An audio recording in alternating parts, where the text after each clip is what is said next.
Assalamualaikum warahmatullahi wabarakatuh. Selamat pagi anak-anak Indonesia yang hebat. Selamat bertemu kembali dengan Pondok Media. Pondok Media datang, belajar menjadi senang. Anak-anak, hari ini kita akan belajar kembali setelah kemarin kita penilaian tengah semester. Maka kita lanjutkan untuk pembelajaran. Hari ini kita akan ke tema 4, subtema 1, pembelajaran yang pertama. Tapi sebelum saya lanjutkan, silahkan subscribe. Yang belum subscribe ya, boleh di-share, like, dan jika ada kesulitan silahkan komen di kolom komentar. Baiklah anak-anak, kita lanjutkan.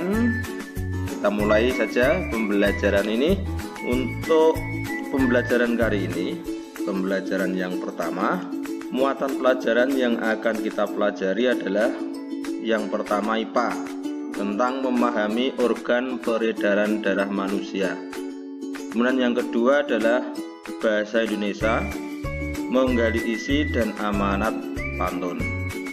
Kita ke pembelajaran IPA, organ peredaran darah manusia dan fungsinya. Materi yang akan kita pelajari dalam pembelajaran IPA, muatan pelajaran IPA kali ini, yang pertama adalah darah, yang kedua organ peredaran darah manusia, kemudian yang ketiga adalah sistem peredaran darah manusia. Udara dingin di pagi hari, minum teh nikmat dirasa.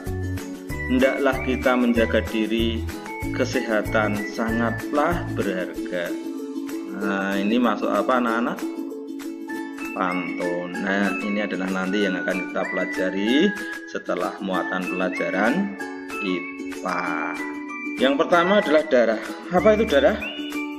Nah, darah adalah cairan yang ada di dalam tubuh kita yang berperan untuk menghantarkan nutrisi, hormon, dan oksigen ke seluruh tubuh serta mengangkut racun dalam tubuh untuk diberikan ke organ lain yang bertugas menyaringnya. Anak-anak tentunya sudah terbiasa dengan darah ya, karena ada di dalam tubuh kita sendiri. Baik, kita lanjutkan. Ini gambar apa anak-anak? Orang yang sedang donor darah. Mungkin kalian belum pernah donor darah, masih kecil ya. Nah, tapi yang mungkin kakak-kakak kalian, bapak kalian, atau mungkin ibu kalian pernah donor darah. Fungsi darah yang pertama, sebagai pembawa zat makanan dari sistem pencernaan ke seluruh sel tubuh. Jadi sari-sari makanan dalam sistem pencernaan kemarin yang kalian pelajari diserap di usus halus, yaitu usus penyerapan terutama, itu yang menyerap adalah darah. Kemudian sari-sari makan itu nanti diedarkan ke seluruh tubuh, bertemu dengan oksigen atau O2 yang dibawa dari paru. Disitulah terjadi pembakaran, karena fungsi oksigen itu adalah sebagai alat untuk membakar, salah satu fungsinya ya, untuk membakar sari-sari makanan, oksidasi istilahnya. Baik, nomor 2, mengangkut oksigen dari paru-paru ke seluruh tubuh. Nah, tadi sudah saya singgung ya, oksigen dari paru-paru diambil di mana? Di alveolus. Nah, itu yang membawa oksigen ke seluruh tubuh itu adalah darah. Lanjut yang nomor 4. Maaf ya, ini salah, nggak apa-apa. Ini sebenarnya nomor 3 ya. Memelihara suhu tubuh normal, yaitu 37 derajat Celcius. Nomor 5,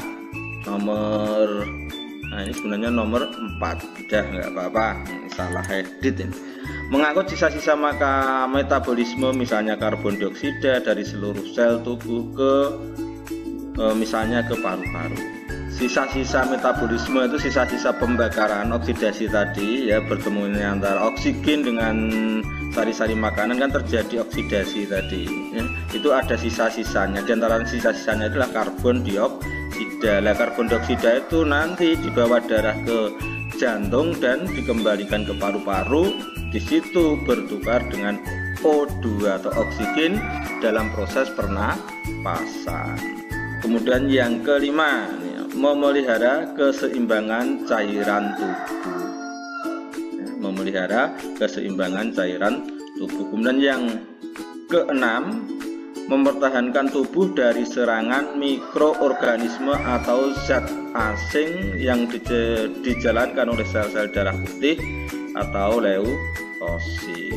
Nah, ini ada, maaf ya anak-anak, nah, ini nomornya salah, ada 6 sebenarnya fungsi darah ya. Kita lanjutkan. Nah, inilah bagian-bagian darah. Kita lihat bagian darah yang kita pelajari. Yang pertama adalah sel darah merah ya, atau eritrosit, yang mengandung pigmen pewarna darah yang namanya hemoglobin. Nah, kadarnya 45% dari keseluruhan darah. Dan yang kedua adalah sel darah putih atau istilah lainnya adalah leukosit. Ini yang membasmi kuman yang masuk ke dalam tubuh, walaupun hanya kurang dari 1%. Ini malah antara leukosit dengan trombosit ini dijadikan satu, kurang dari 1% dalam keseluruhan darah. Nah, tapi fungsinya sangat penting sekali membasmi kuman yang masuk ke dalam tubuh. Kemudian yang ketiga adalah keping darah atau trombosit. Nah, ini yang kurang dari 1% tadi antara sel darah putih dengan keping darah, leukosit dengan trombosit. Mengandung zat yang berfungsi membebukan darah yang namanya fibrinogen. Fungsinya untuk pembekuan darah. Apa tadi? Keping darah atau trombosit. Kemudian yang keempat, nah ini mestinya ya, plasma darah, bertugas membantu sel tubuh membuang limbah-limbah hasil metabolisme. Apa tadi hasil metabolisme sisanya? Karbon dioksida. Lanjut. Nah, ini adalah gambar apa anak-anak? Jantung. Jantung adalah salah satu organ peredaran darah manusia. Yang pertama jantung, yang kedua pembuluh darah. Nah, ini pembuluh darahnya. Ini organ peredaran darah. Ada lagi satu yang sebenarnya adalah alat pernapasan, tapi alat pernapasan ini sangat penting perannya ya, dalam peredaran darah, yaitu paru-paru. Baiklah, kita lanjutkan anak-anak. Nah, organ peredaran darah yang paling penting adalah jantung. Ini adalah gambar penampang jantung. Di dalam jantung ruang dibagi menjadi 4. Ini jantung kita ya. Yang pertama adalah serambi kanan, kita singkat serba, fokus kepada yang hijau ini, keterangan yang hijau. Kemudian kedua serambi kiri, kita singkat serbi ya. Kemudian yang ketiga adalah bilik kanan, kita singkat bika. Dan yang keempat adalah bilik kiri yang kita singkat biki. Nah, di antara serambi kiri dengan bilik kiri itu ada katup. Katup itu semacam pintu ya. Jika darah mengalir dari serambi kiri ke bilik kiri, dia tidak akan bisa kembali ke serambi kiri karena di sini ada katupnya. Katupnya akan menutup otomatis ya. Demikian juga antara serambi kanan dengan bilik kanan ada katupnya juga. Fungsinya sama. Mari kita pelajari lebih lanjut ya. Pembuluh darah merupakan saluran tempat mengalirnya darah dari jantung ke seluruh tubuh, dari jantung ini ke seluruh tubuh, dan dari seluruh tubuh kembali ke jantung. Pembuluh darah terdiri atas 2 jenis, yaitu pembuluh darah nadi atau arteri dan pembuluh darah balik atau vena. Pembuluh darah nadi atau arteri yaitu pembuluh yang membawa darah yang kaya akan oksigen. Oksigen tadi dari mana diambilnya? Dari paru-paru. Kemudian paru-paru ke jantung, kemudian diedarkan ke seluruh tubuh. Pembuluh nadi yang terbesar nanti akan kita lihat ya, dalam prosesnya, proses peredaran darahnya itu disebut dengan aorta. Dan pembuluh yang kedua adalah pembuluh balik, yaitu pembuluh darah yang membawa darah yang kaya akan karbon dioksida. Apa tadi? Oksidasi tadi dari seluruh tubuh dibawa ke jantung, kemudian dibawa ke paru-paru. Itu adalah tugas dari pembuluh balik, tempat mengalirnya darah yang mengandung karbon dioksida. Kita lanjut. Nah, pembuluh nadi dan pembuluh balik itu bercabang-cabang. Ujung cabang pembuluh terkecil itu nanti yang disebut pembuluh kapiler. Pembuluh kapiler ini sangat halus, berdinding tipis dan berpori. Dalam pembuluh kapiler ini terjadi pertukaran dua zat, yaitu antara oksigen dan karbon dioksida. Pertukaran apa? Karena terjadinya apa tadi? Oksidasi atau pembakaran. Maka oksigen yang digunakan untuk membakar tadi sari-sari makanan akan terjadilah sisanya yaitu berarti karbon dioksida. Panjang seluruh pembuluh darah manusia jika dihubungkan dari satu ujung ke ujung lain dapat mencapai sekitar 160.000 km. Masya Allah ya, perjalanan kita di suatu tempat ya sangat jauh ya. Kita lanjut. Ini bisa dilakukan percobaan ini, menghitung denyut nadi dengan langkah-langkah berikut. Tempel dan tekan, jangan terlalu keras ya. 3 jarimu antara telunjuk tengah dengan sampai jari manis ya, pada pergelangan tangan yang lain. Temukan denyut nadimu, kemudian hitunglah selama 15 detik. Kemudian hasilnya kalian kalikan 4 biar jadi 60 detik. 60 detik itu berapa? 1 menit. Jadi kalian tahu jantungmu itu berdetak berapa kali dalam 1 menit. Kecepatan denyut jantung tergantung kegiatan yang kita lakukan. Ketika sedang beristirahat, jantung berdenyut antara 60 sampai 80 kali. Itu per menit. Kecepatan denyut jantung dipengaruhi juga oleh usia, jenis kelamin, tingkat aktivitas, dan kondisi kesehatan. Semakin aktif tubuhmu, denyut jantungmu akan semakin aktif juga, akan semakin lebih banyak dalam 1 menit. Nah, alat yang digunakan untuk mengukur kecepatan denyut jantung disebut elektrokardiograf. Kita lanjut. Nah, ini adalah tugas yang pertama kalian ya, mencari perbedaan antara pembuluh nadi dengan pembuluh balik. Ini pembuluh nadi sudah ada keterangannya. Nah, yang pertama tempatnya agak ke dalam, tersembunyi. Yang pembuluh balik apa? Nah, tentunya adalah lawan dari ini. Silahkan anak-anak bisa browsing di internet atau cari di dalam buku sumber manapun untuk mencari perbedaan antara pembuluh nadi dan pembuluh balik ini. Silahkan nanti dikerjakan. Kita lanjutkan dulu videonya. Organ lain yang berperan penting tadi, yang merupakan organ pernapasan, adalah paru-paru ya, yang berperan penting dalam peredaran darah. Baik ya, ini adalah jantung kita, yang belakangnya adalah paru-paru. Sudah kita pelajari di sistem pernapasan kita bahwa di dalam paru-paru itu terjadilah pertukaran CO2 dengan O2. Nah, ini CO2 ini adalah sisa dari pembakaran tadi, dibawa darah ke paru-paru, kemudian masuk ke dalam tempat pertukaran CO2 dan O2, yaitu alveolus. Disinilah terjadinya pertukaran antara oksigen dan karbon dioksida, yaitu di dalam alveolus. Terangannya ini tadi sudah saya terangkan, kita lanjutkan aja. Sistem peredaran darah manusia. Nah, ini sistem peredaran darah kita itu menurut aluran putarannya dibedakan menjadi 2, yaitu peredaran darah besar dan peredaran darah kecil. Nanti akan kita pelajari satu persatu. Kemudian sistem peredaran darah berdasar kandungan oksigen dan karbon dioksida yang terdapat di dalam darah dibedakan menjadi 2, yaitu peredaran darah bersih dan peredaran darah kotor. Nah, ini peredaran darah besar dulu ya. Peredaran darah besar itu peredaran darah dari jantung.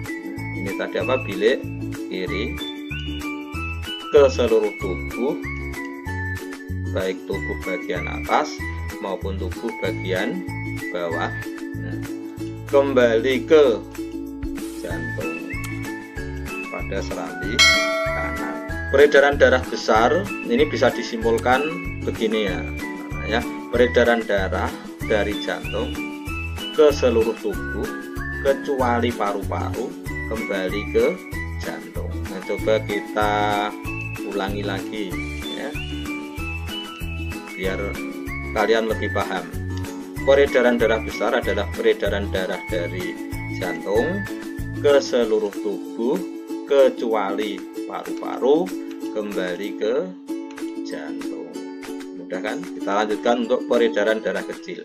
Nah, peredaran darah kecil ya selain peredaran darah besar tadi disebut peredaran darah kecil, yaitu peredaran darah dari jantung ke paru-paru kembali ke jantung. Mudah sekali ya. Peredaran darah kecil kita ulang.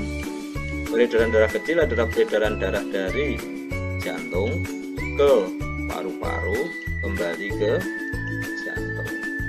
Baik, kita lanjut. Peredaran darah bersih sekarang. Ini berdasarkan kandungannya tadi ya, kandungan yang ada dalam darah antara O2 dan CO2.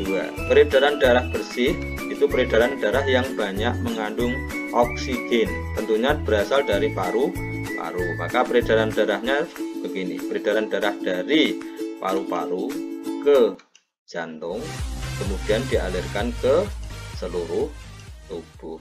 Mudah ya? Coba kita ulang biar lebih paham.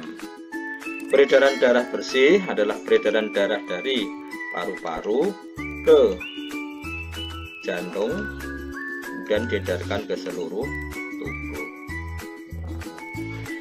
Kemudian kita ke peredaran darah kotor. Kalau peredaran darah bersih tadi mengandung O2 atau oksigen, darah kotor adalah banyak mengandung karbon dioksida atau CO2. CO2 tadi asalnya dari sisa pembakaran. Peredaran darah kotor yaitu peredaran darah dari seluruh tubuh ke jantung, kemudian ke paru-paru. Mudah ya? Sudah, kita lanjut pilihan yang kedua, yaitu membuat gambar seperti tadi, alat peredaran darah. Nah, nanti membuatnya tidak perlu yang sulit ya, tidak perlu detail. Misalnya ya, kita jantung kita buat kotak saja seperti jantungnya SpongeBob ya, kotak saja. Anggap saja ini bilik kanan, serba dulu ya, maaf, serambi kanan dulu, ini serambi kiri, bilik kanan, bilik kiri. Paru-paru kita buat bundar saja, misalnya ada berapa paru-paru? 2 ya. Maka darah akan mengalir ke mana tadi? Ke sini. Silahkan dibuat sederhana saja. Kemudian di sini diberi katum ya. Kemudian darah akan masuk ke sini, kemudian keluar ke sini ya, melalui aorta ini, pembuluh darah nadi yang besar. Kemudian ke atas bagian tubuh bawah, nanti akan kembali ke jantung. Demikian seterusnya. Tujuannya apa anak-anak? Nah, supaya kalian kalau mau dengan menggambar ini kalian akan lebih mudah ingat ya. Oh iya, peredaran darah itu seperti itu ya. Oke, ini paham ya? Silahkan berkreasi. Oke, kita lanjutkan saja. Kita lanjutkan untuk materi yang kedua, yaitu materi bahasa Indonesia tentang menggali isi dan amanat pantun. Ayo kita baca ya. Membaca, silakan anak-anak baca ya. Karena membaca juga suatu keterampilan dalam bahasa Indonesia. Untuk mencari informasi silakan dibaca.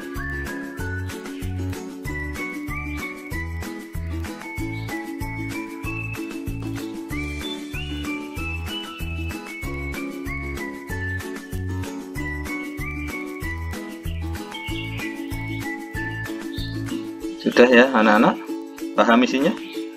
paham. Kita lanjut.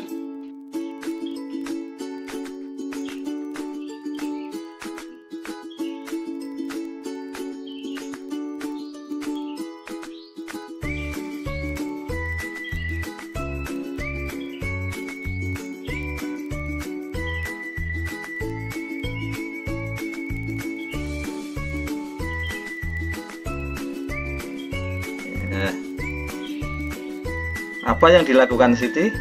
Isi dari beberapa paragraf ini tadi yang setelah kalian baca, apa yang dilakukan Siti? Yaitu berpantun, mengungkapkan rasa syukurnya, ya. Pantun Siti, rambutku lebat, rambutku subur, tidak dapat dipasang jepitan. Tubuhku sehat, ku ucap syukur, darah mengalir tanpa hambatan. Nah, ini adalah ucapan syukur Siti yang dituahkan melalui pantun. Ada apakah pantun itu? Nah, ini tugas yang ketiga, ya. Apakah yang kamu ketahui tentang pantun? Dalam suatu belajar tentunya kalau kalian bisa mencari informasi sendiri, menemukan informasi sendiri, maka pengetahuan itu akan lekat di ingatan kalian. Nah, tugas kalian adalah mencari apakah pantun itu. Kalau kalian sudah temukan, nanti silahkan ditulis sebagai tugas yang ketiga. Kita lanjut. Ini saya yang baca, ya. Siti dan teman-teman telah mengikuti pelajaran dengan baik. Tidak terasa jam dinding di kelas Siti menunjukkan pukul 12.40. Bel tanda pulang sekolah telah berbunyi. Siti dan teman-teman segera berkemas-kemas untuk pulang. Siti dan teman-teman mengambil sepeda di tempat parkir. Siti dan teman-teman segera mengayuh sepeda untuk pulang ke rumah. Pada malam hari, Siti merenungkan pelajaran yang diperoleh di sekolah. Kita baca renungan Siti. Organ peredaran darah manusia perlu dijaga kesehatannya. Mengapa harus dijaga kesehatannya? Bagaimana dengan orang yang tidak peduli terhadap kesehatan organ peredaran darah? Maka tugas anak-anak, tuliskan dampak dari orang yang tidak peduli dengan kesehatan organ peredaran darah, seperti orang yang merokok di sembarang tempat, termasuk di tempat umum. Dampaknya apa bagi dirinya sendiri dan bagi orang lain? Silahkan tulis 1, 2, mungkin 3 kalimat. Silahkan ditulis dalam buku tugas sebagai tugas yang keempat. Baik, kita lanjutkan. Tugas yang kelima, tugas di rumah bersama orang tua. Kamu telah memahami bahwa organ peredaran darah perlu dijaga kesehatannya. Hal ini dapat kamu biasakan di rumah bersama anggota keluargamu. Apa upayamu untuk menjaga kesehatan organ peredaran darah bersama keluargamu? Nah, coba sekarang diskusikan bersama orang tuamu dan saudaramu di rumah. Tuliskan hasil diskusi tadi, maksudnya pada tabel berikut ini. Kegiatan anggota keluarga dalam upaya menjaga kesehatan organ peredaran darah. Tentunya banyak sekali. Tuliskan 4 saja. Itu tugas kalian. Ada berapa tadi? 5. Tapi ke-5 tugas itu silahkan tanyakan pada bapak ibu gurumu. Tugas mana yang harus dikerjakan? Apakah semua atau dipilihkan? Itu anak-anak, cukup di sini untuk pertemuan kali ini. Mohon maaf jika ada kesalahan maupun kekurangan. Terima kasih karena telah menonton video kami. Jangan lupa yang belum subscribe silahkan subscribe dan tombol tekan notifikasi supaya kalian dapat notifikasi pemberitahuan dari kami jika ada video terbaru. Sekian, terima kasih. Billahi taufiq wal hidayah. Wassalamualaikum warahmatullahi wabarakatuh.